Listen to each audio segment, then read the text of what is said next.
Welcome back to Luca Reimagines History. Part 1 was only the beginning. This is Part 2 of the history of Bristol. Let's go. Bristol has never handled being pushed quietly. In 1643, both sides in the English Civil War understood one thing clearly. Whoever held Bristol held the West. The port, the wealth, the road to Wales, the gateway to Ireland. It was England's second city, and neither the king nor Parliament was willing to leave it in the other's hands. Prince Rupert was 23 years old. He was the king's nephew, his best cavalry commander, and he arrived before Bristol in July 1643 with a royalist army large enough to attack from two directions at once. The parliamentary garrison had 1,800 men defending a perimeter built for more. On the morning of the 26th of July, the Cornish infantry attacked from the south before the signal was given. 3 in the morning, in the dark, ahead of the plan. They took heavy losses. The ditches were too deep. The walls held longer than expected. Men died in large numbers on both sides. By evening, the garrison commander, Nathaniel Fiennes, asked for terms. Bristol had fallen in a day. 2 years later, in September 1645, it fell again. This time back to Parliament. Sir Thomas Fairfax besieged it with 12,000 men. Rupert held it with 1,500. The outer walls collapsed within hours of the attack beginning. Rupert surrendered. He rode to find the king and explain himself. Charles dismissed him from command and effectively banished him. The city fell again. That was Bristol in the 17th century. The 19th century brought a different kind of war, not between armies, but between a city and the men who claimed to speak for it. In October 1831, the House of Lords rejected the Reform Bill. A judge named Sir Charles Wetherell, Bristol's own recorder, had told Parliament that Bristol did not want reform. Bristol had collected 17,000 signatures saying the opposite. When Wetherell arrived in the city on the 29th of October to open the assizes, the crowd met him in the street. He barely escaped with his life, disguised and on foot. 10,000 people took Queen Square. The Mansion House burned, the Bishop's Palace burned, the New Gall burned, and every prisoner inside walked free. The elegant square that slave trade merchants had built as their monument to wealth was gutted in a single night. 12 people were killed.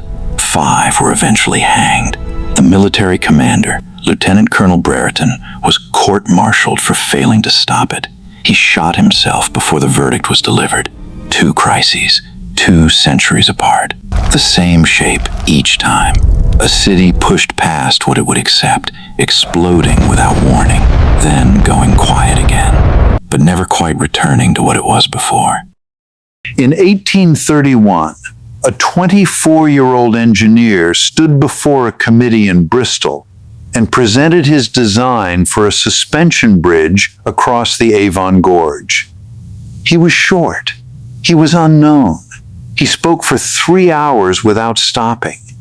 When he finished, the committee chose his design over every other entry, including one submitted by the most respected engineer in the country.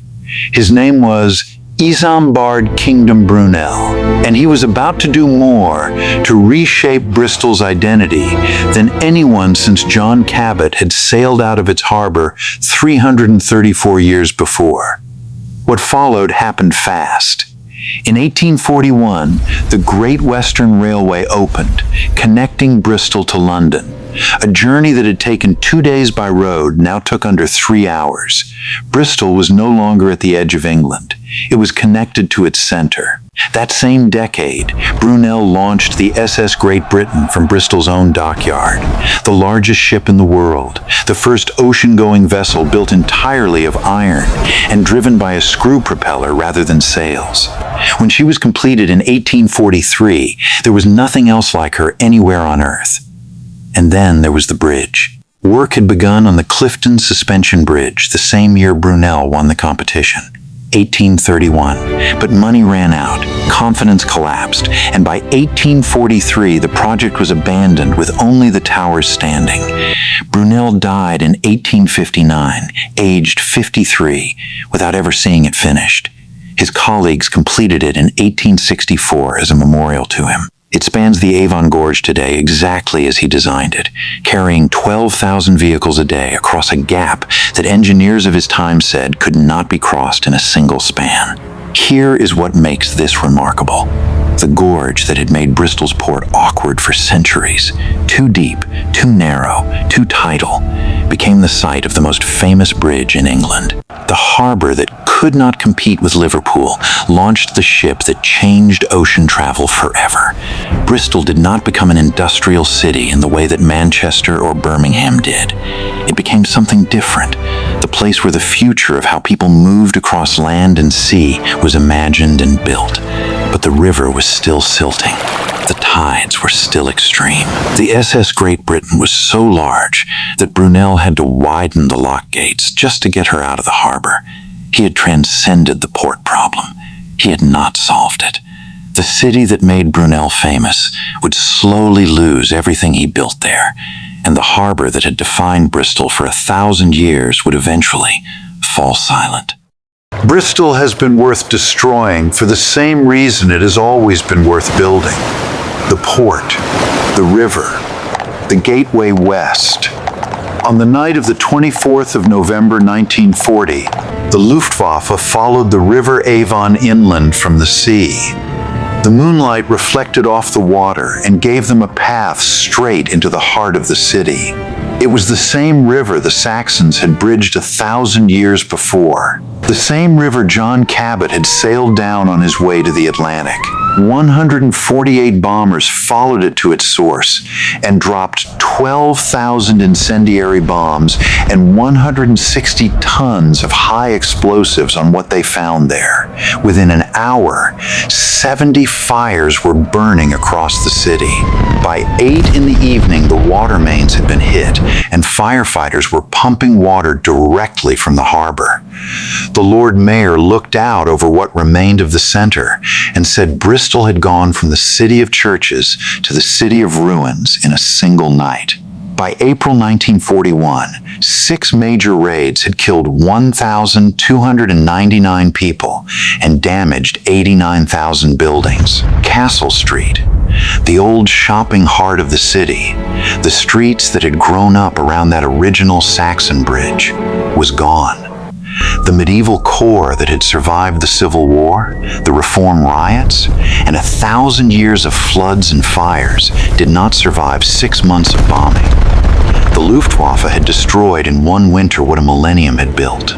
They had targeted Bristol for the same reason every power before them had wanted it. The port, the docks, the aircraft factories at Filton, the gateway west.